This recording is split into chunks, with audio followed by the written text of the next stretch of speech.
Praise the Lord. ஆண்டவர் இரட்சகருமாக இயேசு கிறிஸ்துவின் நாமத்தில் உங்களை வாழ்த்துகிறேன். பிரியமானவர்களே, ஒவ்வொரு நாளும் ஆவியானவர் நம்மோடு பேசுகிறார். அந்த வார்த்தைக்கு செவி கொடுங்க, அந்த வார்த்தையை விசுவாசிங்க, வார்த்தையை வச்சு ஜெபம் பண்ணுங்க, வாழ்க்கை அது மாற்றும். இன்னைக்கு ஒரு வார்த்தை, எசேக்கியேல் 18ஆம் அதிகாரம் 27ஆம் வசனம், 28ஆம் வசனம். அவன் எச்சரிப்படைந்து தான் செய்த எல்லா மீறுதல்களையும் விட்டு திரும்புகிறபடினாலே அவன் பிழைக்கவே பிழைப்பான், அவன் சாவதில்லை. அவன் எச்சரிப்பு அடைந்து, இந்த வார்த்தை தான் இன்னைக்கு ஆவியானவர் பேசுவார். ஒவ்வொரு தேவனுடைய பிள்ளைகளும் தேவ சமூகத்தை விட்டு விலகும் பொழுது, ஆவியானவரை துக்கப்படுத்துகிற காரியங்களை நாம் செய்யும் பொழுது, தேவன் விரும்பாத காரியங்களை நாம் ஈடுபடும் பொழுது நமக்கு ஒரு எச்சரிப்பு வரும்.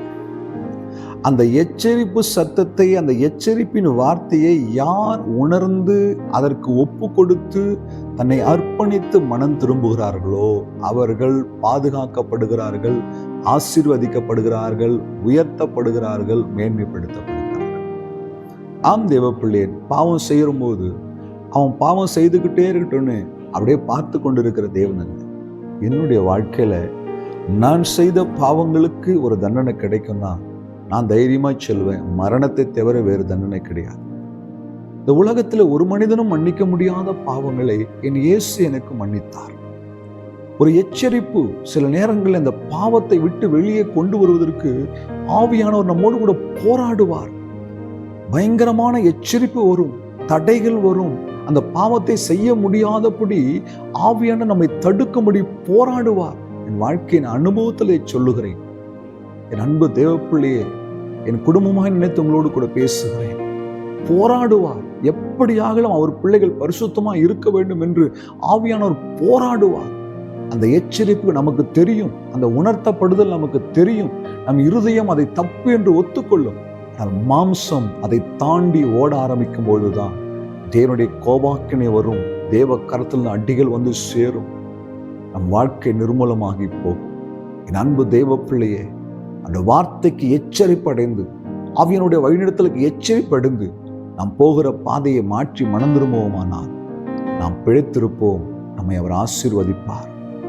ஏதோ சொல்லுகிறது, பாவங்களை மறைக்கிறவன் வாழ்வடைய மாட்டான், அறிக்கை செய்து விட்டுவிடுவர்கள் இரக்கத்தை பெற்றுக் கொள்வான்.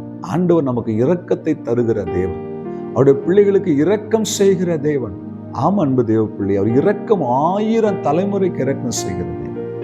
புலம்பல் 3ஆம் அதிகாரத்தில் அவர் இரக்கங்களுக்கு முடிவே இல்லை. தானியேல் 9:10 அவரிடத்தில் ஏராளமான மன்னிப்புகளும் இரக்கங்களும் உண்டு. என் அன்பு சகோதரனே, அன்பு சகோதரியே, எச்சரிப்பை அடைந்துட்டுனா உடனே திரும்பிடு. நம் சில பயணங்கள் போகும்போது அங்கே போர்டு வச்சிருப்பாங்க, பார்த்துருக்கீங்களா? Take diversion. எச்சரிக்கை, இங்கே ஆட்கள் வேலை செய்து கொண்டிருக்கிறார்கள். எச்சரிக்கை, இங்கே பாலம் வேலை நடைபெறுகிறது. எச்சரிக்கை, இங்கே மின்சார உயர் துண்டிக்கப்பட்டிருக்கிறது. அந்த எச்சரிக்கையை மீறி செல்லும் பொழுது நம் வாழ்க்கையை நாமே அடித்துக் கொள்ளுகிறோம். இன்னைக்கு ஆண்டவர் சொல்ற வார்த்தை எத்தனை பேருக்கு பிரயோஜனமா இருக்குன்னு தெரியல. அந்த எச்சரிப்பு உங்க உள்ளத்துல வந்துருச்சா, மனம் திரும்பிடுங்க. யாருக்கிட்டே ஒப்புரவாக சொல்றாரா, ஒப்புரவாயிடுங்க. இது தப்புன்னு சொல்றா, அதை விட்டுடுங்க. இந்த சிநேகம், இந்த உறவு தப்புன்னு ஆண்டவர் எச்சரிக்கிறார், அந்த உறவை கட் பண்ணிடுங்க.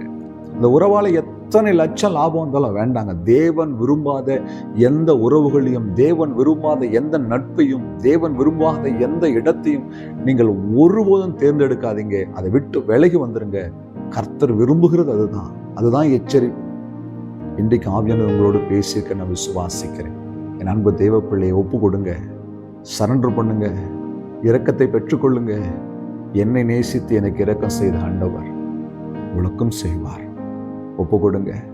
அன்பும் இரக்கமுள்ள நல்ல ஆண்டவரே, நாங்கள் உம்முடைய கரத்தில் வருகிற எச்சரிப்பை உதாசீனப்படுத்தாமல் ஏற்றுக்கொண்டு அதற்கு ஒப்பு கொடுத்து இரத்தத்தினாலே கழுவப்படும்படி எங்களை அர்ப்பணித்து விடுதலை பெற்றுக்கொள்ள தேவ ஆவியானவர் உதவி செய்யும்.